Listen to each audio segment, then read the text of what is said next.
मंगलम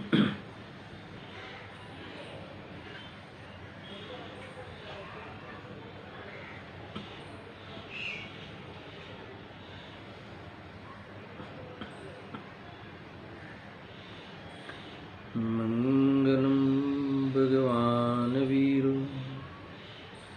मंगलम गात्यमघणि मंगलम कुंडारी जैन धर्मोस्तु मंगलम सर्वमंगलमांगल्यं सर्वकल्याणकारकं प्रधानं सर्वधर्मं जयतु शासनं जयतु शासनं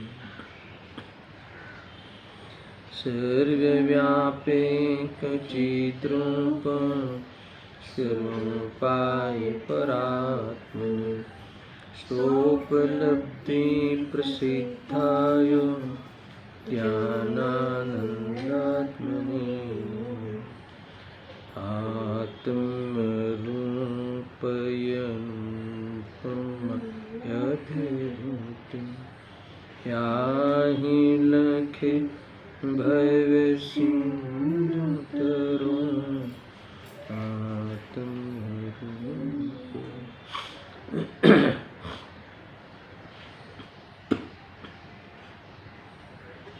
प्रवचन सार सुख परिणाम अधिकार गाथा सी जे जान तो अरहंत ने गुण द्रव्य ने पर्ययपणे ते जीव जाने आत्मने तस्मोह पामे लय करे।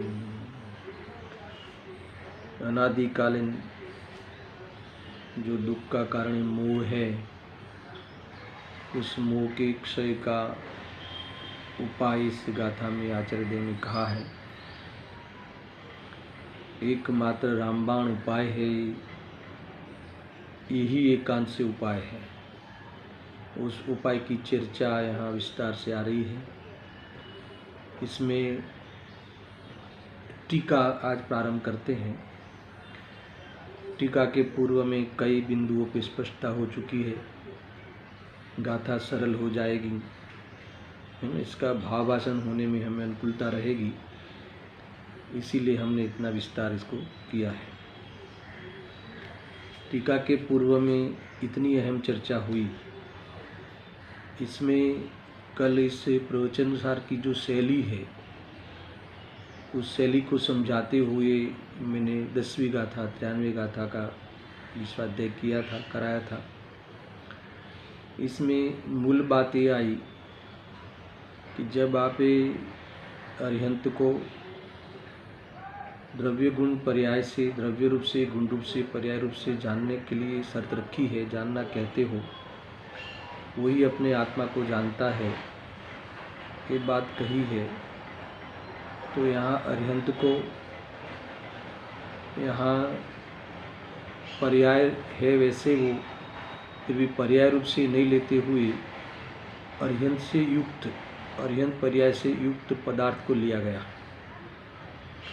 इस बात का खुलासा विशेष हुआ था, क्योंकि प्रवचन सार की ये शैली रही कि जो भी पदार्थ हमें दिखते हैं, अर्थात कोई वस्तु खड़ी करता है, वो ये ग्रंथ का जो ग्रंथ की शैली है, ग्रंथ की जो पद्धति है, पहले कोई भी एक वस्तु को खड़ी करना, फिर उसके द्रव्य गुण और पर्याय के बारे में विचार करना। यानी विश्व के जो भी पदार्थ हमें ख्याल में आते हैं, वो सारे पदार्थ द्रव्य गुण पर्यायमयी है। ठीक है, क्या कहा? जितने भी पदार्थ हैं वो सारे द्रव्य गुण पर्यायमयी है। तो पहले उस पदार्थ को बताएंगे, फिर उसके द्रव्य गुण और पर्याय के 3 अंशों की चर्चा करेंगे। तो उस सिलसिले में इन्होंने इस 80वीं गाथा में भी अरिहंत भगवान को, अरिहंत अवस्था को प्राप्त उस आत्मा को, उस भगवान को, परमात्मा को वस्तु तरीके यहाँ स्थापित किया। अरिहंत भगवान एक पदार्थ के रूप में उपस्थित है, ऐसा इन्होंने कहा। फिर उस पदार्थ की द्रव्यपना, गुणपना और पर्यायपना की चर्चा अभी करने वाले हैं। तो टीका में मैं थोड़ा सा कल अंश मैंने पढ़ा था, वो अंश पढ़ते हुए कितना यहाँ सिलेबस होगा इसकी चर्चा अपन यहाँ करते हैं। ठीक है।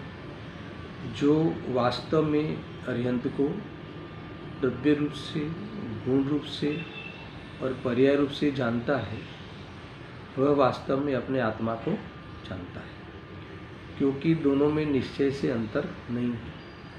और अरिहंत का स्वरूप अंतिमता को प्राप्त सोने के स्वरूप की भांति परिस्पष्ट, सर्व प्रकार से स्पष्ट है। इसीलिए उसका ज्ञान होने पर सर्व संपूर्ण आत्मा का ज्ञान होता है।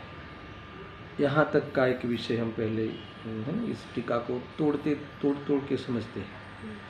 पूरा पैराग्राफ है, आगे भी है, टीका बड़ी है, पर पहले इस 5 पंक्तियों के एक पैरा को हम बराबर समझते हैं। यहाँ इतना कहा कि जो वास्तव में अरिहंत को द्रव्य रूप से, गुण रूप से और पर्याय रूप से जानता है, वह वास्तव में अपने आत्मा को जानता है। हेतु दिया, ऐसा कैसे कहते हैं? अरिहंत के द्रव्यत्व, गुणत्व, पर्यायत्व को जानने से अपने आत्मा का ज्ञान कैसे होगा? क्या हेतु है, क्या लॉजिक है?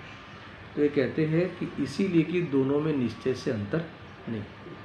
ये बात बहुत अहम बात है, क्योंकि देखो कोई वस्तु हमने बाहर देखी व्यक्त, और हमारे घर में रही हुई वही वस्तु, ऐसी ही वस्तु है हमारे पास। तो व्यक्त वस्तु को देखकर एक अव्यक्त वस्तु का ज्ञान किया जा सकता है। तो ये क्योंकि हमारे घर में भी जो है, हमारे घर में भी जो शक्कर है और बाहर किसी और के यहाँ जो शक्कर है, तो वो शक्कर हमारी शक्कर से समान हो, तो वो शक्कर के ज्ञान से हमारे शक्कर का ज्ञान भी, हमारे डब्बे में रखी हुई शक्कर का ज्ञान है ना, हो जाएगा। इसमें कोई विरोध नहीं। वो लिया है ना छतरी, उसकी छतरी को देखकर अपनी छतरी का ज्ञान हो जाता है। बारिश से बचने रूप उपयोगिता की ओर से वो छाता का ज्ञान यथार्थ हो जाता है। देखो यहाँ अरिहंत को जो जानता है द्रव्य रूप से, गुण रूप से और पर्याय रूप से, वो अपने आत्मा को इसलिए जान सकता है कि उनके द्रव्यत्व, गुणत्व और पर्यायत्व और हमारे द्रव्यत्व, गुणत्व और पर्यायत्व में कोई अंतर नहीं है। ये मूल हेतु दिया। और ये जो अंतर नहीं है, ये वाला जो शब्द है, ये हमें इतना परेशान करता है कि अंतर कैसे नहीं है, इतना अंतर दिखता है ना। अभी आगे आपने लिखा भी है कि परिस्पष्ट रूप से वो शुद्धता को प्राप्त है। वैसे शुद्धता को प्राप्त होते हुए भी सुनना है ना, और हमें अशुद्धता होते हुए भी दोनों के द्रव्यत्व, गुणत्व, पर्यायत्व में अंतर नहीं है। एक तो ये सिद्धि करना है, और दूसरा व्यक्त पदार्थ के द्वारा अव्यक्त पदार्थ का बोध किया जाता है। एक तो ये बात भी यहाँ खड़ी करनी है। तीसरा पॉइंट ये है कि इनके द्रव्यत्व, गुणत्व, पर्यायत्व जानने के लिए इसलिए कहा कि हमारा और उनका समान है, फिर इनकी इतनी शुद्धता है और हमारे शुद्धता नहीं है, तो क्यों नहीं है उसका पर भी विचार करके शुद्धता को प्राप्त किया जा सकता है। ये सारी बातें मैंने पूर्व में कह चुका। फिर भी यहाँ अरिहंत को जानने की जो बात कही है, तो इसको थोड़ा आप अभी सेफ डिपॉजिट में रखो इस बात को। मुझे कोई बात याद आ रही है कि ऐसा कोई कहे कि अरिहंत को तो हम भी जानते है ना, कौन नहीं जानता। जैन का बच्चा अरिहंत को जानता है, तीर्थंकर भगवान को जानता है ना।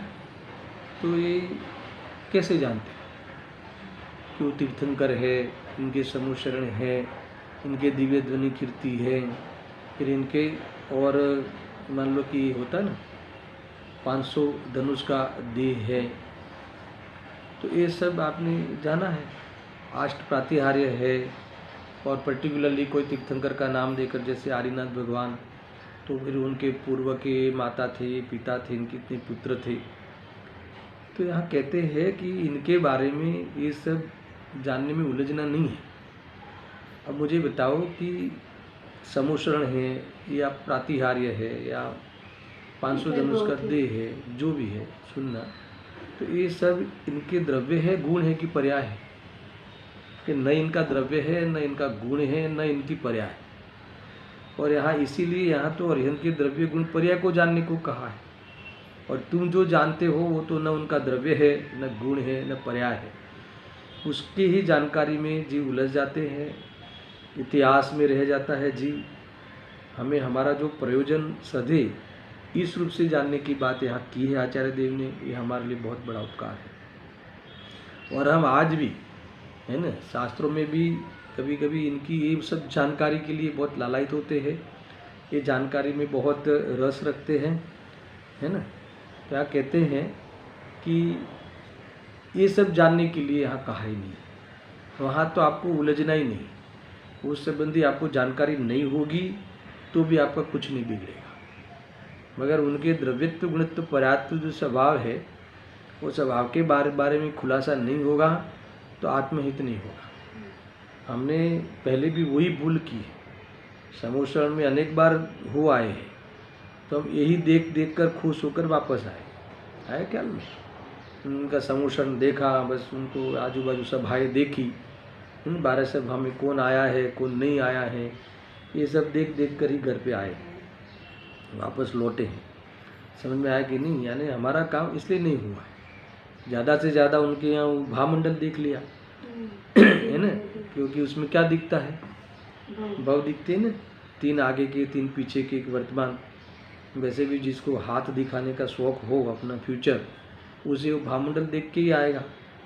उसे भाव देखने जा रहा है, जबकि वहाँ भाव के अभाव के लिए जाया जाता है। देखो जहाँ भगवान विराजमान है समूषण में, उनके भी अंतिम भाव है, भाव का अभाव हो गया। और ये जिसका आश्रय लिए हुए है या हमें जिसका आश्रय के लिए वो कह रहे हैं, वो भगवान आत्मा में भी भाव नहीं है। तो भाव का अभाव जिससे होता हो और जिसमें भाव ही नहीं हो, उसका तो दर्शन ही करता नहीं है ना। और वहाँ जाके भी भाव बढ़ाने की बात, पुण्य की रुचि की बात करके आता है। ये पहले काफ़ी चर्चा हो चुकी है, फिर भी ये मुझे ये बात इसलिए याद आई कि जीव अरिहंत के बारे में देखो, पाठशालाओं के बच्चों को पूर्व भूमिका में ये सब जानकारी शुरू में 1 बार 2 बार बताते हैं, ना नहीं है। हम जिनसे ये सीखना है, हमें जिनका स्वरूप हमें जानना है, और ये स्वरूप तो क्या हो, अरिहंत तो वास्तव में एक आत्मा की पर्याय है ना, वो हमें प्रकट करने रूप पर्याय है। ऐसा है, उस अरिहंत पने को जो प्राप्त है, ऐसे व्यक्तियों के बारे में भी हम जानते हैं, ना नहीं है। मगर मुख्य रूप से जो अध्यात्म का विषय है, इस पे हमें फोकस करना चाहिए। और 80वीं गाथा में वही काम किया है। ये ज्ञान तत्व प्रज्ञापन, ध्येय तत्व प्रज्ञापन, पूरे प्रवचन सार में इन्हें कहीं भी कोई किसी व्यक्ति विशेषता या कोई किसी के इतिहास की बात नहीं की है। पूरा बंधारण प्रमाण ग्रंथ है ये, है ना। इसीलिए पूरी फिलोसॉफी जो वस्तु स्वरूप की है वो हमारे ख्याल में आ जावे तो वास्तव में हमारा ज्ञान है वो वितराग विज्ञान को प्राप्त हो जाएगा, है ना। ये यहाँ कहते हैं। देखो मैं प्रारंभ करता हूँ कि जो वास्तव में अरिहंत को द्रव्य रूप से, गुण रूप से और पर्याय रूप से जानता है, वह वास्तव में अपने आत्मा को जानता है। क्यों ऐसा? क्योंकि दोनों में निश्चय से अंतर नहीं है ना, कोई अंतर नहीं है। उनके द्रव्य गुण पर्याय को जानो या हमारे द्रव्य गुण पर्यायत्व को जानो, पर्यायपने को जानो, एक ही बात है। अब जब अरिहंत के द्रव्यत्व, गुणत्व, पर्यायत्व को जानने की बात की, इसमें एक थोड़ा सा अभी उसी को मैं खोलता हूँ पूरा विषय को। तो ये द्रव्यत्व, द्रव्य गुण पर्याय को, अरिहंत के द्रव्य गुण पर्याय को जानने की बात नहीं की है, जरा ध्यान में रखना, है ना। अरिहंत का द्रव्य, अरिहंत के गुण और अरिहंत की पर्याय, उस पर्याय को जानने की बात नहीं कही है। यहाँ अरिहंत के द्रव्यपना, द्रव्यत्व यानी द्रव्यपना, गुणत्व यानी गुणपना, पर्यायत्व यानी पर्यायपना, है ना, उसको जानने की बात की है। द्रव्य रूप को, गुण के रूप को और पर्याय के रूप को, द्रव्य के स्वभाव को, गुण के स्वभाव को और पर्याय के स्वभाव को जानने की बात की है ना। द्रव्यत्व, गुणत्व, पर्यायत्व, बीच में प्रश्न भी आया था फोन पे किसी का, ये पर्यायत्व गुणत्व क्या है।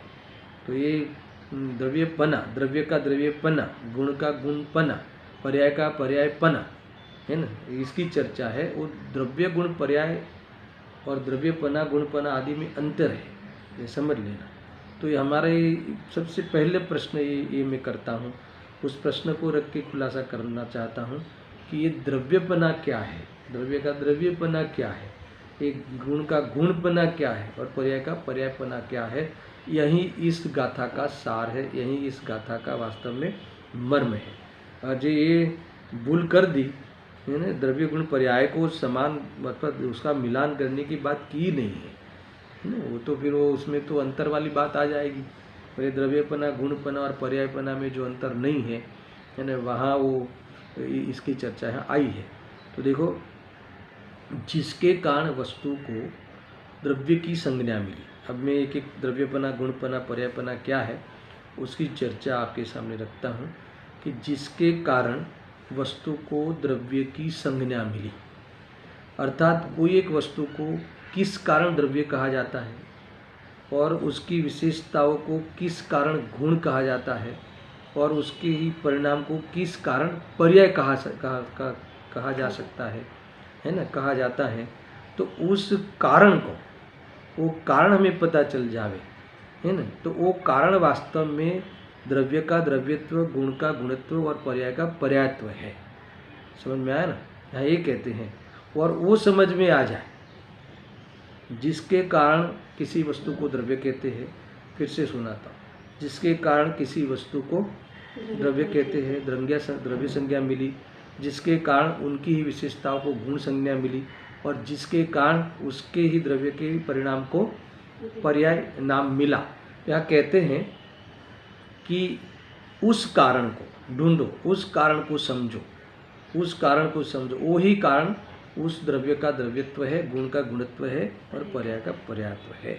अगर वो हमारी समझ में आ जाए है ना, तो यहाँ कहते हैं कि इससे ही, वो समझने से ही भगवान के द्रव्यत्व, गुणत्व, पर्यायत्व और हमारे द्रव्यत्व, गुणत्व, पर्यायत्व की समानता की सिद्धि की जा सकती है। और अगर इसकी सिद्धि हो जाती है, उसका भावासन हो जाता है, तो फिर वो मोह नहीं टिकता, तो फिर जितना भ्रम चलता है वो भ्रम सारा समन को प्राप्त हो जाएगा है ना। ये देखो, मैंने आपको एक पहले फॉर्मूला दी, फिर उस द्रव्य के द्रव्यपने की भी चर्चा, गुण के गुणपने की चर्चा, सारी चर्चा मैं आपके सामने रखूँगा। ये विषय जब तक क्लियर नहीं होगा तो इस गाथा का मर्म समझ में नहीं आएगा। समझ में आया ना, मैंने क्या कहाँ से शुरुआत करी है। देखो, 2-3 बार मैं बताता हूँ, इसलिए कि ये प्रश्न भी आए हैं, काफ़ी लोग पूछते भी है कि गाथा चला रहे हो और है ना फॉर्मूला हमें दे दो जल्दी, तो हमें भावासन हो जाए। तो सबसे पहले मैंने इतना कहा कि यहाँ अरिहंत के द्रव्य गुण पर्याय नहीं लेना है। यहाँ अरिहंत के द्रव्य का द्रव्यत्व, गुण के गुणत्व, पर्याय का पर्यायत्व लेना है और वो उसकी समानता और हमारे द्रव्यत्व, गुणत्व, पर्यायत्व की समानता सिद्ध करनी है। और ये जब प्रूव हो जाएगी और हो सकती है, तो फिर जो अंतर तुम्हें दिख रहा है बाहर, वो अंतर भी नहीं रहेगा, यानी मोक्ष को प्राप्त होगा। तो इसके इतना बड़ा ये वास्तव में विजन है, इतना बड़ा मर्म है इस कथन में, तो मैंने इसलिए रिपीट कर रहा हूँ कि ये द्रव्यपना, गुणपना और पर्यायपना क्या है।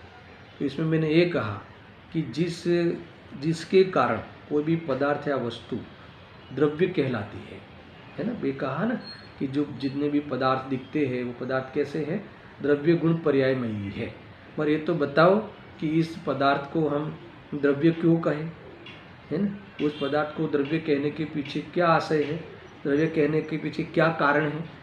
तो जिस कारण से, जिस कारण से है ना उस वस्तु को द्रव्य कहा जाता है, वो कारण क्या है, उस द्रव्य का द्रव्यत्व है ना। और जिसके कारण उस द्रव्य की विशेषताओं को गुण कहा जाता है, वो वास्तव में उस गुण का गुणत्व है। और जिसके कारण उस द्रव्य के परिणामों को पर्याय कहा जाता है, तो उस कारण को पर्यायत्व कहते हैं।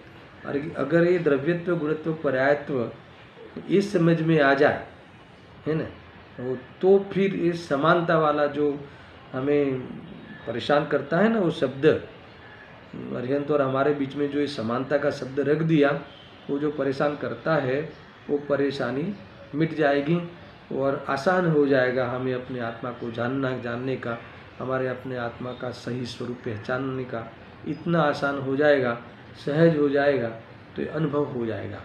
आसान का अर्थ ही है अनुभव हो जाएगा, ऐसा है क्या? तो अब एक एक आगे बढ़ते हैं। तो पहले सबसे पहले क्या लेना है? द्रव्य का द्रव्य बना, वो द्रव्य का द्रव्यत्व क्या है उसकी चर्चा यहाँ करो। तो ऐसा क्या कारण है कि कोई भी वस्तु या पदार्थ द्रव्य कहलाता है, वही द्रव्य का द्रव्यपना है। पहले मैंने फॉर्मूला रख दी, अब सुनना क्या है बताओ। तो यहाँ कहते हैं कि जो सतपना है ये सिद्धि होगी। अब मैं द्रव्यपना की चर्चा करता हूँ, वो द्रव्यत्व की चर्चा करता हूँ, वो द्रव्य के स्वभाव की चर्चा करता हूँ, वो द्रव्य की परिभाषा की चर्चा करता हूँ, है ना। वो जो द्रव्य गुण पर्याय 3 अंश का है ना पदार्थ के, तो उस द्रव्य का द्रव्यत्व क्या है, वो द्रव्य की जान क्या है, वो द्रव्य जो अंश है उसकी पहचान क्या है, हम क्यों उसको द्रव्य कहें, समझ में आया ना। वो क्या लक्षण है कि जिसके कारण हम उसे द्रव्य तरीके पहचाने। तो वो इतना मर्म है। तो सबसे पहले कहते हैं कि जो सतपना है, उत्पाद व द्रव्य उत्तम सतपना है, ये जो लक्षण है वही द्रव्यपना है। समझ में आया ना, सामान्य बात नहीं है। ये सिद्धि होगी स्थायी रहकर पलटना या पलटते हुए भी स्थायी रहना, ये जो सतपना है ये है वही हर वस्तु का द्रव्यपना है। ये लक्षण की सिद्धि हो सकती है और समझ में भी आ सकता है। पहले इतना समझो। द्रव्यपने में क्या लिया कि दुनिया में जितनी भी वस्तुएं दिखती है, आप इसको है ना द्रव्य गुण पर्याय मयी सत्ता कह दी, द्रव्य गुण पर्याय मयी वस्तु सिद्ध कर दी, है ना। उस पदार्थ को द्रव्य गुण पर्याय में शामिल कर दिया, तो फिर उस पदार्थ को द्रव्य कहने के पीछे क्या आशय है, द्रव्य क्यों कहे, तो कि सतपना। द्रव्य का लक्षण क्या है? सत। सत का लक्षण क्या है? उत्पाद द्रव्य युक्तम सत, चला। तो ये जो सतपना है, सुनना बराबर से, यहाँ कहते हैं कि जो सतपना है, अथवा ये सतपना भी कैसा, सतपना भी सामान्य नहीं है ना। उत्पाद वे द्रव्यात्मक, उत्पाद वे द्रव्य युक्तम, उत्पाद वे द्रव्य एक साथ है, युक्त है ना। उत्पाद वे पलटता हुआ ध्रुव रहना, है ना, ध्रुव रहते हुए भी पलटना, उत्पाद वे होते हुए भी ध्रुव रहना, उत्पाद वे रहते हुए उसी काल में ध्रुव रहना, उत्पाद वे द्रव्य युक्तम, उत्तम का ना युक्त एक साथ में, जब उत्पाद वे हो रहा है उस समय भी उस द्रव्य की मौजूदगी रहना, है ना। पूर्व पर्याय का व्यय होते हुए नवी पर्याय का उत्पाद होते हुए, अर्थात पूर्व पर्याय के व्यय पूर्वक नई पर्याय का उत्पाद होते हुए, जो पूर्व की पर्याय में पूर्व की पर्याय रूप था और पूर्व की पर्याय रूप व्यय रूप हुआ, वही नई पर्याय के उत्पाद रूप में मौजूद रहना, ऐसा उत्पाद वही द्रव्य वाली सत्ता, ऐसे उत्पाद वही द्रव्य उत्तम वाली सत्ता, है ना। ये सतपना ही उस द्रव्य की द्रव्य रूप से पहचान है। इतना ख्याल में आया? देखो ये ऐसा नहीं है कि ये हमें समझ में नहीं आ, ख्याल में आया? ऐसा है। देखो फिर से बोलता हूँ, थोड़ा कठिन पड़ेगा क्योंकि नए नए शब्द आते हैं, विजुलाइज है ये सब, है ना। आपको ये इसके फॉर्मूला में और शब्दों में मुझे नहीं अटकाना है। ये एक विज़न है, वस्तु को देखने का विज़न है, ये हम समझ सकते हैं। पहले मैंने कहा कि समझा जा सकता है। तो देखो फिर से बताता हूँ कि जो सतपना है, द्रव्य का द्रव्यपना क्या है। किसी भी वस्तु को द्रव्य आप कह देते हो, है ना, किसी भी पदार्थ को आप द्रव्य तरीके स्थापित कर दिया, तो द्रव्यपने कहने की बात, द्रव्य का भावासन ये है कि इसको द्रव्य कहने के पीछे आशय ये है कि सतपना, अस्तित्वपना। और कैसा सतपना? त्रिकाल सतपना। एक त्रिकाल सतरूप रहता है वो पदार्थ, और त्रिकाल सत्ता रहती है तो सत्ता कैसी है? तो उत्पाद व्यय द्रव्य युक्तम सत्ता है। उत्पाद व्यय द्रव्य रूप सत्ता है ये। किसी भी पदार्थ की सत्ता है ना, ऐसी है नहीं कि बस वो पलटे ही नहीं और ऐसा ही रहे, और ऐसी सत्ता नहीं क्षणिक, ऐसी ही नहीं है ना। त्रिकाली सत्ता और क्षणिक सत्ता को मिला के सत्ता है ना। इसीलिए इसी को द्रव्य कहते हैं, उत्पाद व्यय द्रव्य युक्तम सत्य। इसलिए मैंने इसको खुलासा करने के लिए कहा कि ये जो लक्षण है, ऐसे लक्षण से लक्षण युक्त, ऐसा लक्षण ही उसका द्रव्यपना है, ऐसा भावपना ही, ऐसा सतपना ही उस वस्तु का क्या है? स्वरूप है, द्रव्य रूप है, द्रव्यत्व है, द्रव्यपना है ना। इसको ऐसा समझ सकते हैं कि स्थायी रहकर पलटना या फिर पलटते हुए भी स्थायी रहना, ये जो सतपना है वो ही अर्यंत का नहीं, हर द्रव्यों का, मात्र अर्यंत का नहीं, हर द्रव्यों का, हर वस्तु का है ना। इस प्रकार का ये द्रव्यपना है। ये इस प्रकार से लक्षण की सिद्धि भी हो सकती है। यहाँ मैंने ये भी कहा था कि समझ में आ सकता है। देखो जो जीव द्रव्य है ना, तो यहाँ जीव द्रव्य जीव क्यों है? तो यहाँ कहते हैं कि वो चैतन्यमयी है, अर्थात जीवत्व के कारण वो जीव द्रव्य है, ठीक है। परंतु वह जीव द्रव्य क्यों है? तो वो जीवत्व के कारण वो द्रव्य नहीं है। जीवत्व के कारण तो वो जीवत्व रूप से है वो द्रव्य, पर जीव द्रव्य क्यों है? क्या कहते हैं कि जीवत्व के कारण नहीं, क्या कहते हैं कि वह जीव द्रव्य त्रिकाल सतपने के कारण। जीव द्रव्य क्यों है? पुद्गल द्रव्य द्रव्य क्यों है? पुद्गल द्रव्य पुद्गल क्यों है? क्योंकि स्पर्श रस गंध वर्ण है। मगर पुद्गल द्रव्य क्यों है? तो स्पर्श रस गंध वर्ण के कारण द्रव्य ऐसा नहीं, वो टिकता है ना, टिकता हुआ बदलता है, बदलता हुआ होने पर भी टिकता है। ऐसी तीनों को मिली हुई युक्तम वाली त्रिकाल सत्ता है। ख्याल में आएगी नहीं? ये बात को समझना। उत्पाद व्यय द्रव्य युक्तम सत, सत द्रव्य का लक्षण है, वो सतपना के कारण वो द्रव्य है। तुम जीव क्यों है? क्योंकि चेतना के कारण। मगर तुम द्रव्य क्यों है? सतपना के कारण। अंतर ख्याल में आया? और ये सतपना पुद्गल द्रव्य क्यों है? सतपना के कारण। ऐसा मतलब कि जीव में भी सब जीव ले लो, सब जीव द्रव्य क्यों है? सतपना के कारण। धर्म द्रव्य क्यों है? सतपना के कारण। अधर्म द्रव्य क्यों है? सतपना के कारण। और कैसा सतपना है? वो सतपना तो समझाओ। तो क्या उत्पाद व्यय द्रव्य रूप से सतपना है। खाली सतपना यानी खाली है मात्र नहीं, है मात्र नहीं, है में तो बस सब लेना है। उत्पाद रूप से व्यय रूप से, यानी ये द्रव्य वर्तता हुआ, उत्पाद व्यय रूप से वर्तता हुआ है ना, मौजूद रहता है, तीनों काल मौजूद रहता है। कोई ना कोई विशेष पर्याय, वर्तमान पर्याय रूप उत्पाद और पूर्व पर्याय रूप व्यय होता हुआ है ना, वहाँ वही जो पूर्व में पर्याय रूप था और पूर्व की पर्याय रूप व्यय हुआ है ना, पूर्व के पर्याय जिसमें व्यय हुआ, ऐसा उस व्यय रूप जो हुआ ऐसा लेना। पूर्व की पर्याय के व्यय रूप जो हुआ वो ही नई पर्याय के उत्पाद रूप हुआ है। ऐसी सत्ता हर क्षण में, ऐसी त्रिकाली सत्ता को है ना, अपने सत्ता को रखता हुआ, जाहिर करता हुआ, मौजूद रहता हुआ, बस रहा है, रह रहा है, वो वास्तव में उस वस्तु का द्रव्यपना है, वो वस्तु का द्रव्य तरीके पहचान है। ख्याल में आया? देखो ये थोड़ा सा आपको इसको समझने के लिए प्रयास करना पड़ेगा। फिर से पूर्व पर्याय का व्यय होता हुआ नवी पर्याय का उत्पाद होता है। जो पूर्व पर्याय के व्यय रूप हुआ, पहले तो पूर्व पर्याय रूप था ना, जो पूर्व पर्याय रूप कौन था? तो वो ही द्रव्य। कोई द्रव्य तो जो पर्याय जो होती है तो उसका द्रव्य होता ही है ना, और द्रव्य होता है तो उसकी पर्याय होती है।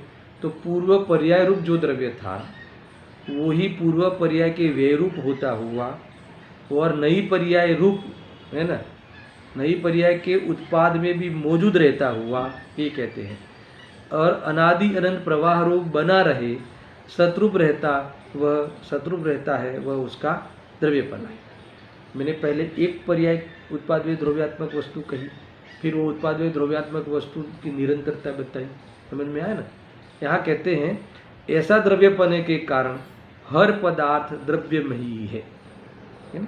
फिर से कोई चिंता नहीं, जब तक समझ में नहीं आवे उसको समझेंगे। पूर्व पर्याय का व्यय होता हुआ, ठीक है, पूर्व पर्याय का व्यय होता हुआ, यानी पूर्व पर्याय रूप जो द्रव्य है तो वह पूर्व पर्याय का व्यय होता हुआ नवीन पर्याय का उत्पाद होता है, ठीक है। नवीन पर्याय का उत्पाद होगा तो पूर्व पर्याय नहीं रहेगी, और पूर्व पर्याय रूप से जो द्रव्य था वही नवी पर्याय रूप से उत्पाद होगा, अर्थात तो नवी पर्याय उत्पाद के समय वो ही मौजूद रहेगा, उसकी मौजूदगी रहेगी। यहाँ ये कहते हैं है ना, वो मौजूद रहता हुआ, और ऐसा एक पर्याय के लिए नहीं, ऐसा अनादि अनंत प्रवाह रूप बना रहे, और ये सिलसिला अनादि से हो रहा है और अनंत काल तक यही है ना प्रवाह बना रहता है। यही पूरी सत्ता है। अकेला उत्पाद सत्ता नहीं है, अकेली व्यय से सत्ता नहीं बनती, और अकेला मतलब कि द्रव्य है वो भी सत्ता नहीं बनती है ना, वो भी सत्ता की सिद्धि ही नहीं होगी। मगर यहाँ कहते हैं कि पूर्व पर्याय का व्यय होगा, अथवा जब पूर्व पर्याय का व्यय होता हुआ नवीन पर्याय का उत्पाद होता है तो उस पर्याय में जो मौजूद रहता है, कौन मौजूद रहता है, जो पूर्व पर्याय के व्यय रूप हुआ है वही नवी पर्याय के उत्पाद रूप में उत्पाद के काल में मौजूद रहता है, वहाँ होता हुआ, वहाँ बसता हुआ। और ऐसा एक क्षण की बात नहीं है, ऐसा अनादि से अनंत काल के प्रवाह में इस प्रकार की सत्ता द्रव्य की बनी रहती है, अपने द्रव्य की अथवा अपने स्वरूप को छोड़े बिना। चेतन हो तो चेतन, जड़ हो तो जड़, वो अपना जो स्वभाव है, जो जाति है उसको छोड़े बिना। समझ में आया ना, वो हर पर्याय में बहता है, मौजूद रहता है।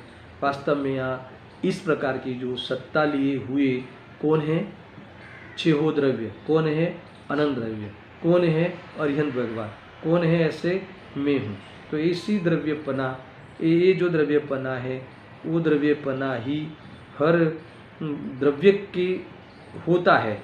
ये हमारे यहाँ सिद्धि भी हो सकती है, इसमें कोई बड़ी बात नहीं। देखो मामूली उदाहरण देके सिद्धि करता हूँ, जो परिचित उदाहरण देता हूँ कि जैसे जो मारिच था है ना, वही महावीर था। फिर भी मारिच और महावीर दोनों अलग अलग चीज़ें हैं। जब मारिच था वो जीव, तब महावीर नहीं था, पर जो महावीर था, जो मारिच था वही महावीर था, जो मारिच था वही महावीर है। फिर से लेता, जैसे मारिच में जो था, मारिच की पर्याय में जो था वो सिंह की पर्याय में आया। सिंह पर मतलब बीच में कई पर्याय आई होगी, मैं तो उदाहरण के रूप में 2-3 पर्याय ही गिनाऊंगा। सिंह की पर्याय में आया, फिर सिंह की पर्याय में था वही महावीर की पर्याय में हुआ। तो देखो हर पर्याय में मौजूद रहा, और हर समय कोई ना कोई पर्याय रही, और हर समय जो पर्याय रही तो पूर्व पर्याय की व्यय रूप हुई। तो पूर्व पर्याय का व्यय हुआ, पूर्व पर्याय का व्यय होता ही है, और पूर्व पर्याय के रूप में जो था वो उत्तर पर्याय में, अर्थात तो नई पर्याय में, पूर्व के बाद उत्तर पर्याय जो पर्याय आएगी उसमें वो मौजूद रहता है। और वह मौजूद रहता हुआ ऐसा कब है, ये कोई एक पर्याय तक समेट के नहीं रह जाता, ऐसा अनादि अनंत प्रवाह रूप बना रहे, है ना। सतरूप रहता वह द्रव्यपना है, ऐसा अनादि अनंत प्रवाह रूप बना रहे, ऐसा बना रहता है, ऐसे सतरूप रहता हुआ सतरूप रहता है, वही उस द्रव्य का द्रव्यपना है। समझ में आया? यानी कोई पर्याय उत्पन्न हुई तो नया उत्पन्न हुआ, और कोई पर्याय पूर्व की पर्याय नष्ट हो गई तो कोई वो नष्ट हो गया, ऐसा सत्ता नहीं है। अर्थात तो वो पदार्थ है मगर कोई पलटने रूप होता ही नहीं है, ऐसी भी सत्ता नहीं है। ये उत्पाद वे द्रव्य उत्तम सत्य वाला लक्षण से हर द्रव्य में ये देखने को मिलता है कि पूर्व पर्याय का व्यय होता है, नवीन पर्याय का उत्पाद होता है, और पूर्व पर्याय के रूप में जो द्रव्य था, पूर्व पर्याय के रूप में जो द्रव्य था वही द्रव्य पूर्व पर्याय के व्यय रूप होता हुआ नई पर्याय में मौजूद रहता है, और ऐसा अनादि अनंत प्रवाह रूप रहता हुआ बसता हुआ है ना, वही उसका द्रव्यपना घोषित करता है, वही उसका द्रव्यपना है। और इस द्रव्यपने के कारण हर पदार्थ कैसा है, द्रव्यमयी है। इस द्रव्यपना के कारण हर द्रव्य, हर पदार्थ, हर वस्तु द्रव्य है। इतना ख्याल में आया है ना। ये बात को हमें समझनी चाहिए। देखो ये सिद्धि करने की बात है, परिभाषा तो आपको आ जाएगी, सिद्धि करने की बात है। देखो एक जब बालक जन्मता है, कोई जीव शरीर के संयोग में आता है, पहली बार तो शिशु होता है, नवजात शिशु, बराबर है। फिर वह बालक रूप पर्याय में प्रवेश करता है, बराबर है। तो जो शिशु में जो जीव था वही बालक में है। फिर बालक से वृद्धत्व को प्राप्त हुआ वो व्यक्ति, अथवा युवा हुआ, तो बालकपने का व्यय हुआ, युवापने का उत्पाद हुआ, और जो बालकपने में जो था वही युवापने में रहा, युवापने का व्यय हुआ, वृद्धत्व का उत्पाद हुआ, ठीक है। और जो युवापने में था वही वृद्धत्वपने में रहा। यहाँ और भी ले लो, मरकर और कोई गति में जाएगा, देव हुआ, तो ये मनुष्यपने का अभाव हुआ, देवपने का उत्पाद हुआ। समझ में आया, मनुष्यपने में जो था वही देवपने में रहा। तो ये जो हर पूर्व पर्याय का व्यय होने का नियम है, नई पर्याय के उत्पाद हर समय होना वो नियम है।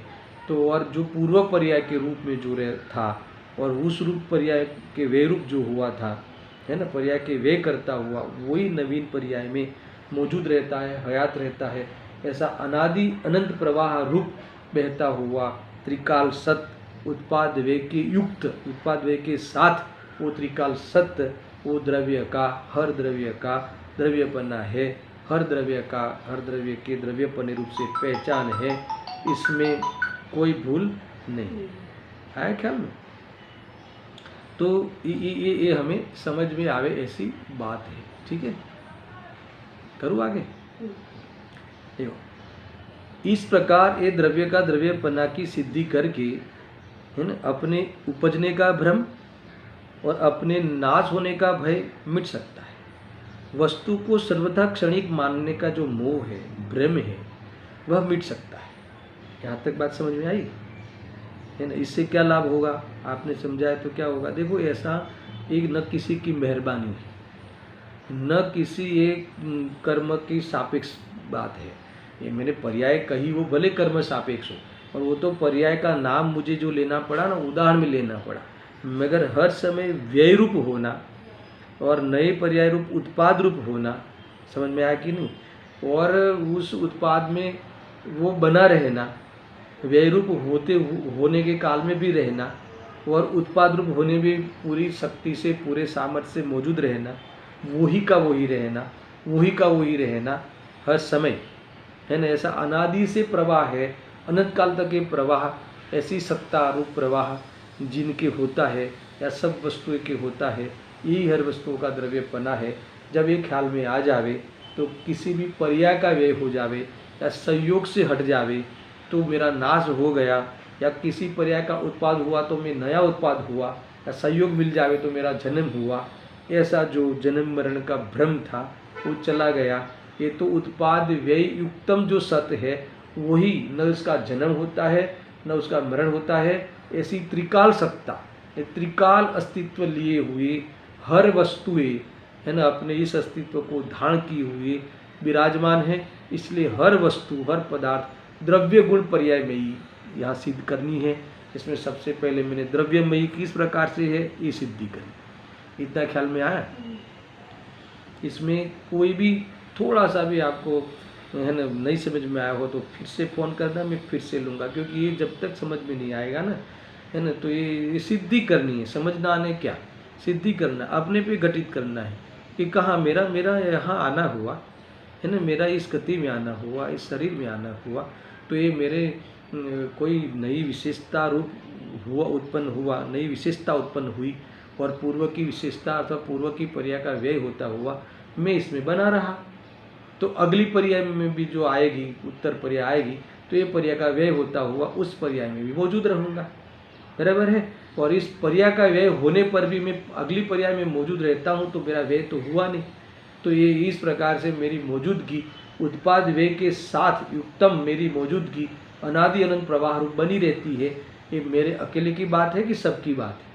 तो जब सबकी बात है और मेरी भी बात है और सबकी बात है, तो किसी भी द्रव्य के अभाव का जो भ्रम है, या मैं खत्म हो जाऊंगा, ये जो मिट जाने का जो भ्रम है, वो भ्रम नहीं रहता, यहाँ ये कह सकते हैं। और भ्रम जब मिट जावे तो ये अपने अजर अमरत्व का जो हमें अपनी त्रिकाल सत्ता का उत्पाद व ध्रुव्यात्मक तीनों के साथ युक्तम जो सत्ता है, वो सत्ता का हमें दर्शन हो जावे, प्रतीत में होना वो दर्शन है, वो प्रतीत में आ जावे, तो हमें कहीं भी बदलती हुई जो उदयगत परिस्थितियों में हमें कभी भय का स्थान नहीं रहेगा। न इस भव का भय, न परभव का भय, न मरण का भय, न अकस्मात का भय, है ना, भय ही नहीं रहता, क्योंकि ये सारे भय तो भ्रमजनित है ना। ये कोई भय कोई परिस्थिति नहीं है, भय कोई वस्तु नहीं है, तो भ्रमजनित वास्तव में मानसिकता है, बीमारी है। तो इस प्रकार से हमें समझना चाहिए।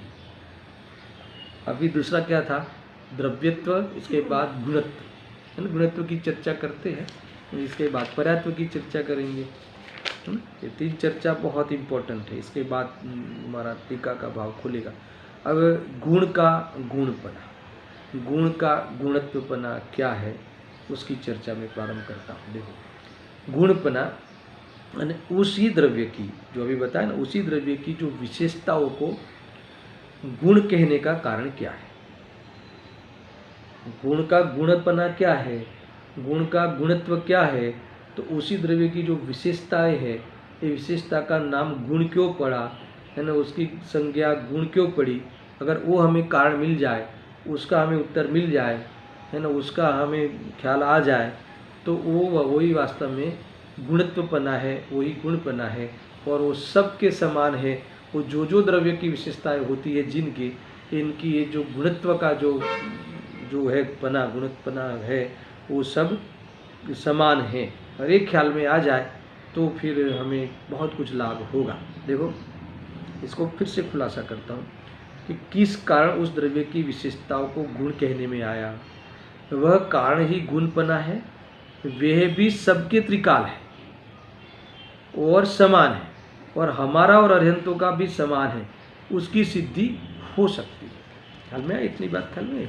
अब सुनना कि ज्ञान गुण जानता है, ठीक है, इसीलिए ज्ञान गुण को गुण नहीं कहते। मैं ये उदाहरण क्यों उठाता हूँ कि हमें तो पता है ना, हमारा ज्ञान गुण है, दर्शन गुण है, चारित्र गुण है, तो यहाँ इसी प्रकार से समझाते हैं कि ज्ञान गुण क्या करता है, जानता है।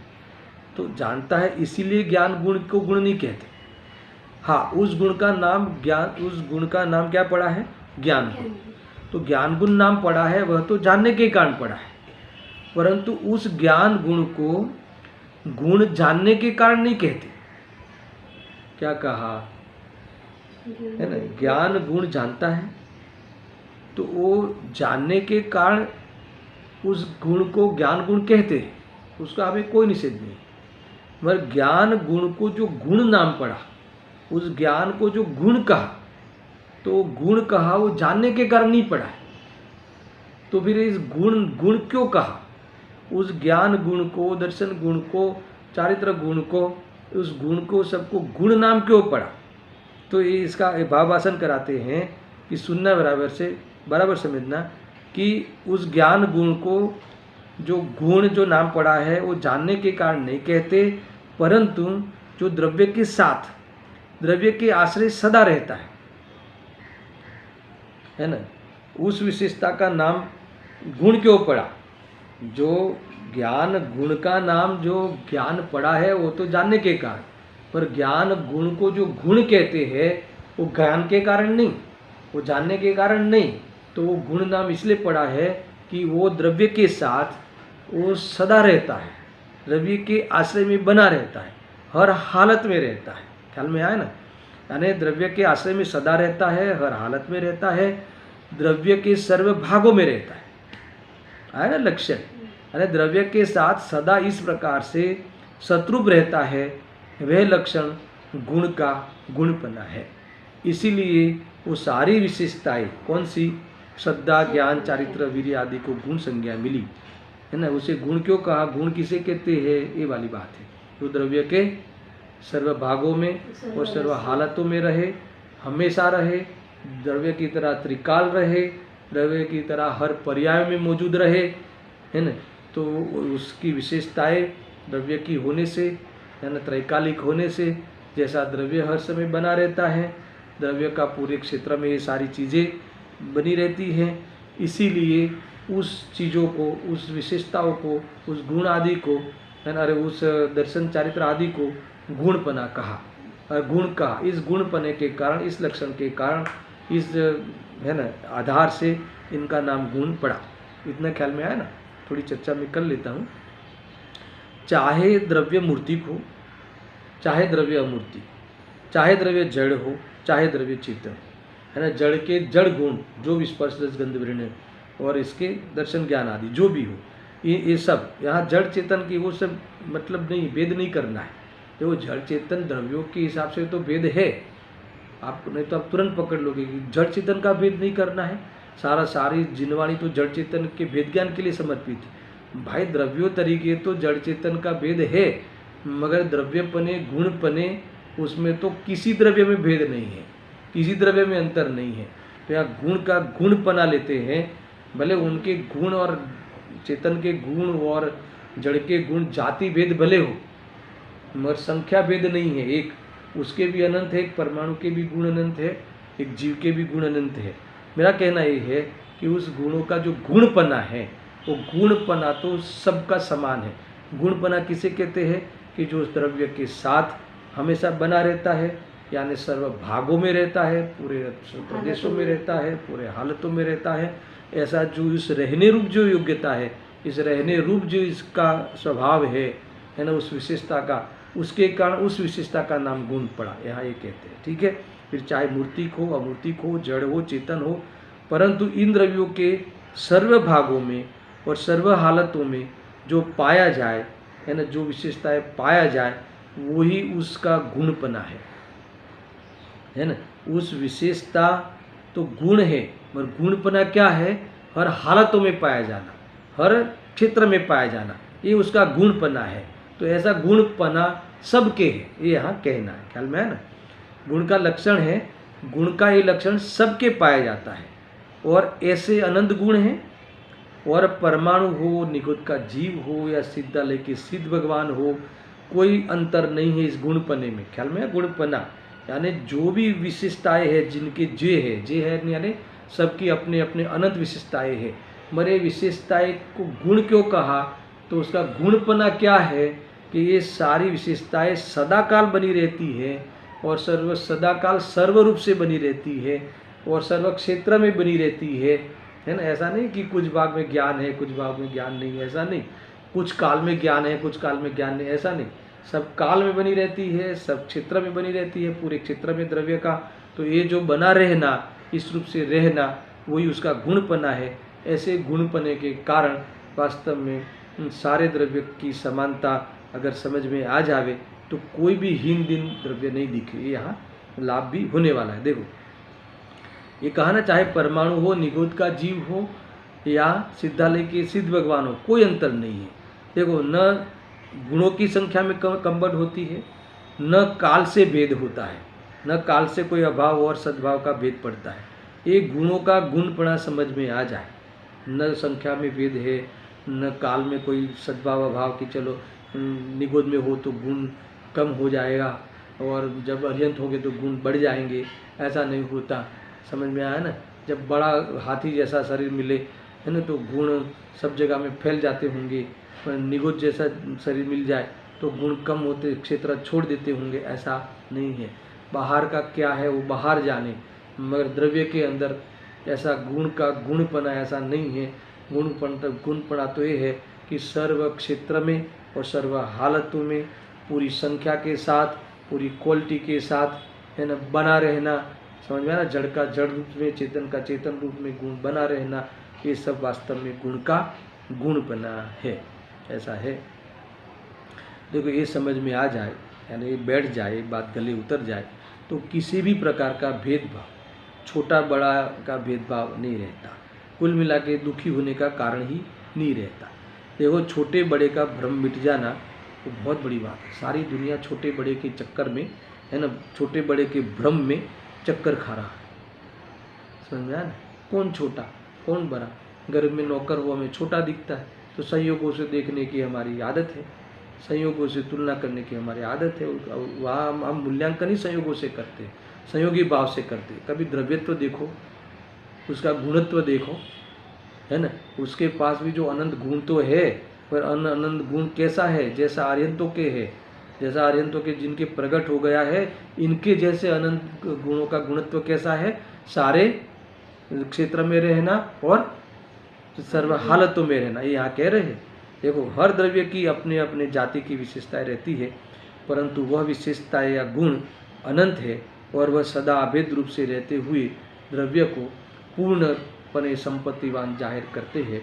अगर जो हमें दिख जाए नहीं, हमारे प्रूव हो जाए, प्रूव तो हुआ, अब हमारी श्रद्धा हो जाए और हमारी प्रतीति इसमें कायम बन जाए, तो हमें कभी कोई द्रव्य छोटा बड़ा नहीं दिखे, कभी हमें तुच्छ नहीं दिखे कोई, और मैं किसी से अभी मतलब कि अधिक हूँ ऐसा भाषित नहीं होवे, है ना। इस प्रकार से जो दीनता अहंकार की सारी मैटर ही खत्म हो जाती है।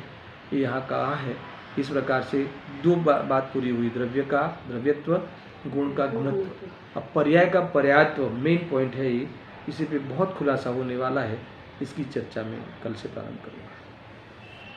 सहजानंदी शुद्ध स्वरूपी अविनाशी आत्मस्वरूप, सहजानंदी शुद्ध स्वरूपी अविनाशी आत्मस्वरूप, सहजानंदी शुद्ध स्वरूपी अविनाशी आत्मस्वरूप।